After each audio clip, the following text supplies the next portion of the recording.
এখন চলো 7 নাম্বারটা। 7 নাম্বার হচ্ছে beat the air. Beat the air মানে বাতাসকে প্রহার করা, বাতাসকে মারা। বাস্তবিক অর্থে বাতাসকে কি মারা সম্ভব? বাতাসকে তো মারা সম্ভব না। তো বিট দ্য ইয়ার, তুমি যদি বাতাসে মারতে যাও তাহলে তুমি দুর্বল হয়ে যাবে।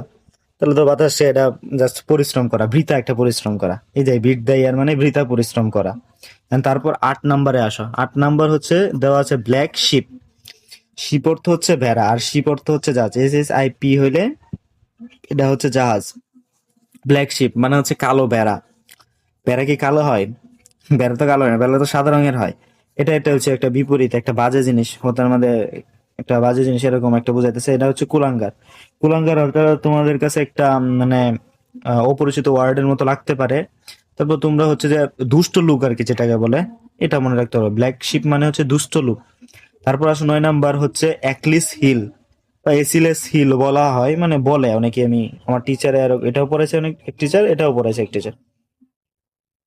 তাহলে এসিলিস হিল মানে হচ্ছে দুর্বল জায়গা। এটা একটা কাহিনী আছে যে তোমার গ্রিক পুরাণে হচ্ছে অ্যাকলিসের হচ্ছে মা, অ্যাকলিসের মা তার যে সন্তানকে গুড়ালিতে ধরে তারা অমৃতর মাঝে হচ্ছে চুবাইছিল। চুবানোর পরে যে এই গুড়ালিতে যে ধরছিল এটা এই জায়গাটাই চুবাই নাই, তার এই জায়গাটাই তার মানে অমর হয় নাই, বাকি শরীরটা অমর হয়েছে। এটাই আর কি, এই জায়গাটার মধ্যে পরে আঘাত দেয় তার মৃত্যু হয়েছিল, এরকম কাহিনী আছে। না, বুকা একলিসের মা হচ্ছে বুকা ছিল। কি করতো, গুড়ালি আরো সুন্দর করে চুবানো দরকার ছিল, নিজেরও একটু ডুব দেওয়া দরকার ছিল, নিজে অমৃত হইতে বাঁচতো অনেকদিন।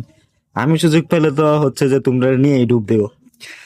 আচ্ছা, তারপর আসো এট a glance. At a glance মানে হচ্ছে এক নজরে। এক নজরে এটার অর্থ এরকমই হয়। গ্ল্যান্স মানে হচ্ছে নজর বা দৃষ্টি, এট এ গ্ল্যান্স মানে এক নজরে। এটা প্রেস, এটার অর্থ এরকম হয় এক নজরে।